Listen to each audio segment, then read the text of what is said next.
Stop saying, "How are you?" every single time you greet someone. Seriously. If you've ever opened an English textbook, that is probably the very first phrase you learned, right? But when you step out into the real world, you might notice that native English speakers actually use something entirely different. Today, I'm going to reveal exactly what native speakers use instead so you can sound way more natural, starting right now.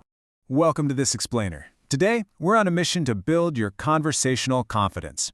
We're going to completely ditch those stiff, robotic textbook phrases and replace them with the top 10 natural alternatives used in everyday English. Whether you're chatting with a colleague, catching up with a friend, or just ordering coffee from a barista, these phrases are absolutely going to change how you communicate. Let's get into it. All right, Section 1. Say hello like a local. It's time to ditch "How are you?" Okay, here is your ultimate replacement. How's it going? Let's say it out loud together. Ready? How's it going? I'll pause for just a second so you can try it yourself. Nailed it! So this is basically the perfect casual alternative. You know, "How are you?" can sometimes feel a bit too formal or stiff. But "How's it going?" is super modern, very friendly, and it's exactly what you want to use with your friends, family, or colleagues to make everyone feel relaxed and comfortable. Let's look at a quick, real-life example to see how this flows in conversation. Imagine you're walking into the office or meeting a friend at the park. One person says, "Hey," and the other responds, "How's it going?" Boom. It's that simple, it's short, and it's incredibly natural. Moving on to Section 2. When you need clarity. This is all about handling misunderstandings smoothly. You know, pretty much every language learner worries about not understanding someone. It's totally normal. But let me reassure you right now, it is completely okay to miss a word. When that happens, you just pull out this fantastic phrase, "I didn't catch that." This functions as a really polite and natural way to show that you missed something. Just saying "what" can sometimes come across as a little bit rude or abrupt, honestly. But saying "I didn't catch that" totally takes away the embarrassment. It just means, hey, your ears missed the words, no big deal. To make this even better, we can actually combine our second phrase with our third essential phrase. Imagine saying, "I didn't catch that. Could you repeat that, please?" By adding, "Could you repeat that, please?" you are making a super clear, polite request to hear the information again. It's literally the perfect two-step combo for when you're feeling a little lost. Okay, moving right along to our fourth phrase. Let me check.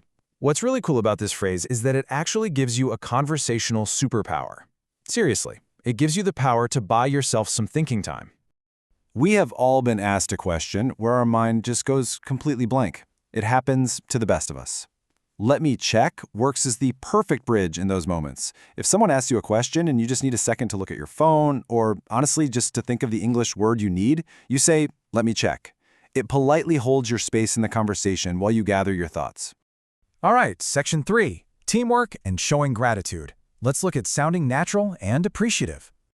Here is phrase number 5, and it's a great one. I really appreciate it. This is exactly what you use when someone goes out of their way to help you out. Let's do a quick comparison here. Look, there is absolutely nothing wrong with a simple "thank you." It works, but "I really appreciate it" goes so much further. It's so much warmer. When someone does you a massive favor or gives you some really great advice, this phrase shows deep, sincere gratitude. It really makes the other person feel value.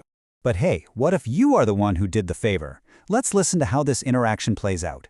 One person says, "I really appreciate it," and the other responds, "No worries." Now, "no worries" is our sixth phrase, and it's a fantastic, friendly alternative to the standard "you're welcome." It basically tells the other person that helping them was no trouble at all. Moving right along to phrase number 7, I want you to say this one with lots of energy. That sounds great. And this mini dialogue brilliantly illustrates how to show enthusiastic agreement with someone else's plan or idea. Let's say a friend suggests, "Let's get coffee."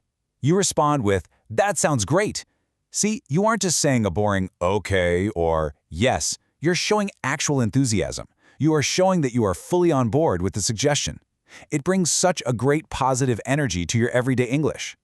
This brings us to Section 4, saying the perfect goodbye. We want to make sure you're leaving a great impression. So, let's say a conversation started off a little bit behind schedule. Here is phrase number 8, "Sorry to keep you waiting." This is such an essential, polite tool to have in your back pocket. If you arrive late to a meeting or you're running behind to meet a friend, you really must acknowledge it. This phrase apologizes for the delay so smoothly. It clears the air immediately so you can both just move on and enjoy the rest of the conversation. And speaking of leaving, here are our final two phrases, numbers 9 and 10.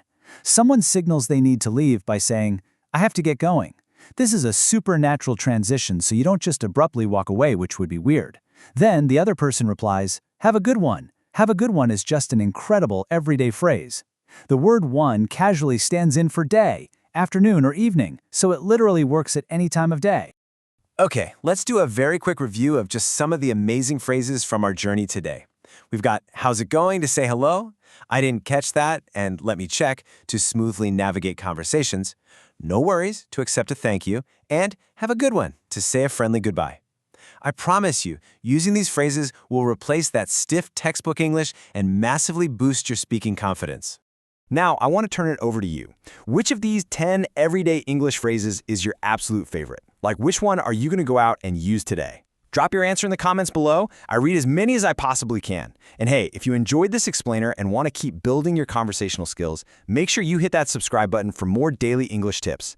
Get out there, practice these phrases, and have a good one.